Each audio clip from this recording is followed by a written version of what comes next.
the story of New Netherland begins not with a settlement, but with a voyage. In 1609, an English navigator named Henry Hudson, sailing under contract for the Dutch East India Company, entered what would later become the New York harbor. He was searching for a northwest passage to Asia, but instead he charted the river that now bears his name.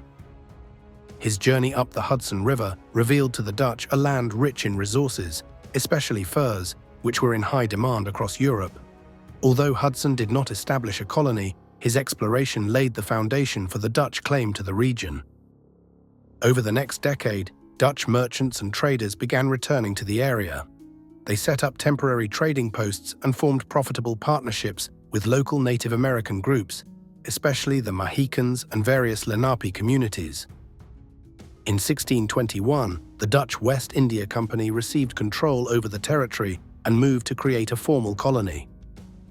They named it New Netherland, an overseas extension of the Netherlands intended to strengthen Dutch trade and compete with English and French colonial ambitions.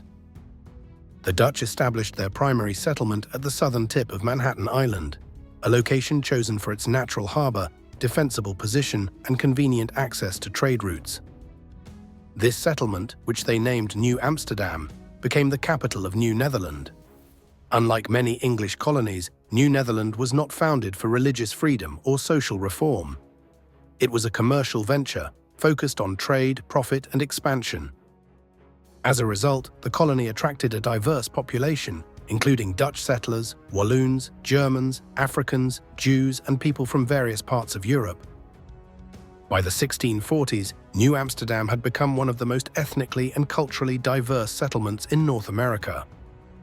The Dutch brought with them a system of governance shaped by commerce. Land policies, such as the patroonship system, offered large estates to wealthy individuals who could bring over settlers. While this system was intended to encourage population growth, it also created inequalities and tensions between powerful landowners and smaller farmers. The colony relied heavily on cooperation with Native American tribes, both for trade and for survival. However, misunderstandings and conflicts would eventually strain these relationships. One early challenge came from the competition among European powers. The English expanding from New England and Virginia viewed Dutch claims as an obstacle to their own ambitions. Swedish colonists briefly entered the picture as well, establishing a small colony along the Delaware River. Although the Dutch eventually reabsorbed New Sweden, these rivalries revealed how contested the region had become. Leadership also played a crucial role in shaping the colony's fortunes. Director Willem Kieft, appointed in 1638, attempted to centralize control by imposing taxes on local native communities and ordering punitive raids. His decision to attack native groups in 1643 triggered the devastating conflict known as Kieft's War, which severely weakened the colony.